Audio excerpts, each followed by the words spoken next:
নদীর পানি দিয়ে এই অঞ্চলের দেশগুলোর মধ্যে আস্থা ও বিশ্বাস তৈরি করা সবচেয়ে জরুরি বলে মনে করে আন্তর্জাতিক গবেষণার ইসিমোড সংস্থাটির মহাপরিচালক বলছেন, পানির হিস্যার আলোচনা হতে হবে বিজ্ঞানভিত্তিক ও তথ্য নির্ভর। যমুনা টেলিভিশনকে দেয়া সাক্ষাৎকারে তিনি আরও বলেন, বন্যা প্রতিরোধে আগাম সতর্কীকরণ ও বায়ু দূষণ কমানো তাদের অগ্রাধিকার। দেশগুলোকে একসাথে কাজ করার তাগিদ তার। মাহফুজ মিশুর রিপোর্ট। ওয়ালটন এখন দেশের সীমানা পেরিয়ে পৌঁছে গিয়েছে 50টিরও বেশি দেশে। ওয়ালটন, ঘরে ঘরে বিশ্বজুড়ে। নদীর কোনো দেশ নেই সীমানাও। নদীর উৎপত্তি উজানে হলেও তা বয়ে চলেছে ভাটির দেশেও। তাই পানির ন্যায্য হিস্যা আন্তর্দেশীয় সম্পর্কে গুরুত্বপূর্ণ ইস্যু। সম্প্রতি ভারত পাকিস্তান যুদ্ধেও বড় ইস্যু হয়ে উঠেছে সিন্ধুর পানি। আর দীর্ঘদিন চেষ্টা করেও তিস্তার ন্যায্য হিস্যা আদায়ে ভারতের সাথে চুক্তি করতে পারেনি বাংলাদেশ। পরিবেশ ও জলবায়ু নিয়ে কাজ করা আন্তর্জাতিক সংস্থা ইসিমোড বলছে, নদী আসলে ঐক্যবদ্ধ করার কথা দেশগুলোকে, যদিও বাস্তবতা ভিন্ন। The first step is to build trust and confidence.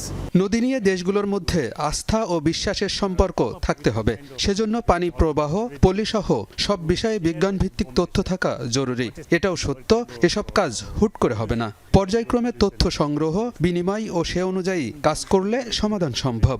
Everything has to be taken step by step. বায়ু দূষণ কেবল বাংলাদেশ নয়, হিমালয় বেষ্টিত সব দেশেই বড় সংকট। আকাশের কোনো সীমানা না থাকায় দূষিত বায়ুর প্রবাহ ঠেকানোও সম্ভব নয় কোনো দেশের পক্ষে।